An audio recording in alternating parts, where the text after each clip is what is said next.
12 नवंबर से 5 दिसंबर के बीच में इस देश में गुजरात में, हिमाचल प्रदेश में, दिल्ली के नगर निगम में और 7 उपचुनावों में वोटिंग हुई।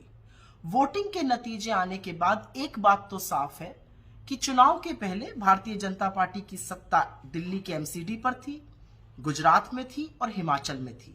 भारतीय जनता पार्टी हिमाचल हार गई, दिल्ली नगर निगम हार गई, 7 उपचुनावों में से 5 उपचुनाव हार गई और एक गुजरात जरूर जीता। तो हार और जीत का जो रेशियो है वो 3:1 का है। हारी है उपचुनाव हिमाचल और दिल्ली एमसीडी, जीती है गुजरात। गुजरात की प्रचंड जीत है, बिल्कुल प्रचंड जीत है, उसकी बधाई देते हैं। लेकिन क्योंकि गुजरात की जीत का सेहरा मोदी जी के सिर पर बांधा जा रहा है, तो यह भी बोला जाएगा कि गुजरात में चुनाव जीतने के बावजूद भी स्थिति जस की तस है। 40 लाख लोग बेरोजगार हैं, 1.5 लाख परिवार गरीबी की सीमा रेखा के नीचे हैं, 22 पेपर लीक हुए हैं, 150 लोगों की मौत का कारण क्या था मोरबी में, कौन गुनहगार है, ये किसी को पता ही नहीं है। महंगाई से लोग जूझ रहे हैं, बेरोजगारी से लोग जूझ रहे हैं, वो स्थिति जस की तस बनी हुई है। पर क्योंकि सेहरा मोदी जी को बांधा जा रहा है, ये सवाल पूछे जाएंगे। खैर, अब आते हैं हिमाचल पर। देवभूमि की देवतुल्य जनता ने हमको अपना आशीर्वाद दिया है, 40 सीटों से बढ़िया बहुमत हासिल किया है। भाजपा की सिर्फ 18 सीटें ही नहीं कम हुई हैं, 6% वोट में भी गिरावट आई है। हमने तो खैर चुनाव मूल मुद्दों पर लड़ा था, चाहे वो पुरानी पेंशन स्कीम हो, अग्निवीर की खिलाफत हो, सेब बागानों की बात हो और बेरोजगारी से जूझते लोगों को राहत देने की बात हो।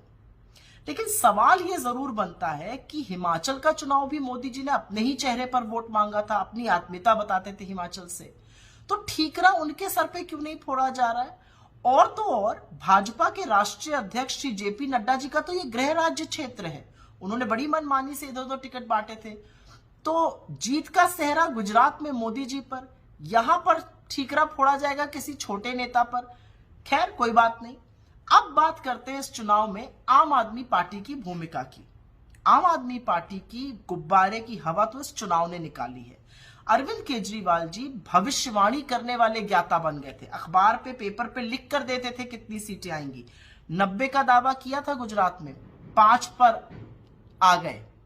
और तो और बात करते थे हिमाचल में सरकार बनाने की, 0 वोट शेयर और 0 सीटें आई हैं।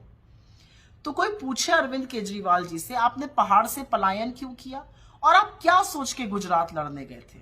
आप हर उस जगह क्यों जाते हैं जहां पर आप सेंध उन वोटों को मारते हैं जिसके कारण भाजपा की जीत सुनिश्चित हो जाए?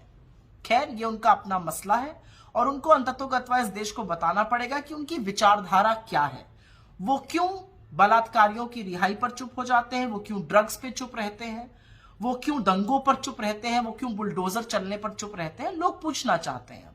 और दिल्ली की जनता ने आपको एक बहुत बड़ा सबक सिखाया। ऐसे वैसे नहीं जिताया दिल्ली की जनता ने, दिल्ली की जनता ने आपको इसलिए जिताया है क्योंकि आप एक क्षेत्रीय दल है, आप अपनी जिम्मेदारी का निर्वाह अच्छी तरह से दिल्ली में कर पाइए, इसलिए दिल्ली की जनता ने जिताया है, क्योंकि आपकी आदत है दोषारोपण करने की और इधर उधर की बातें करने की। खैर, जो उपचुनाव हुए उसमें से 2 को छोड़कर 5 उपचुनाव भारतीय जनता पार्टी हार गई। राजस्थान में, छत्तीसगढ़ में, उड़ीसा में, उत्तर प्रदेश में। इन चुनावी हार का मतलब क्या है कि जो मूल मुद्दे हैं, जो बेरोजगारी का मुद्दा है, जो महंगाई का मुद्दा है, जो गरीबी का मुद्दा है, जो कम आय का मुद्दा है, जो नफरती माहौल फैलाने का मुद्दा है, उससे यह देश उकता चुका है और निजात पाना चाहता है। और इसी को लेकर हम भारत जोड़ो यात्रा चला रहे हैं। तो मुझे तो उपचुनावों के परिणाम में बहुत शुभ संकेत नजर आता है।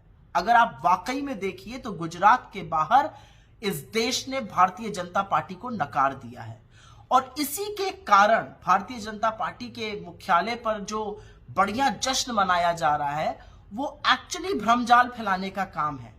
क्योंकि हारे तो आप हिमाचल में हैं, हारे तो आप दिल्ली के एमसीडी में हैं, हारे तो आप 5-5 उपचुनाव हैं, तो जश्न मन किस चीज कर रहा है? खैर, ये उनका मतलब है, ये उनकी बात है, वो जैसा चाहे करे। हम तो जिस जनता ने हमें हिमाचल में जिताया उसका अभिवादन करते हैं और गुजरात की जनता को ये विश्वास दिलाते हैं कि एक नई परिकल्पना से, एक नई सोच से, एक नए तरीके से आपसे फिर से जुड़ेंगे। आपका विश्वास जब तक हासिल ना कर लें दोगुनी मेहनत करेंगे और आपका विश्वास हासिल करके ही रहेंगे। बहुत बहुत धन्यवाद।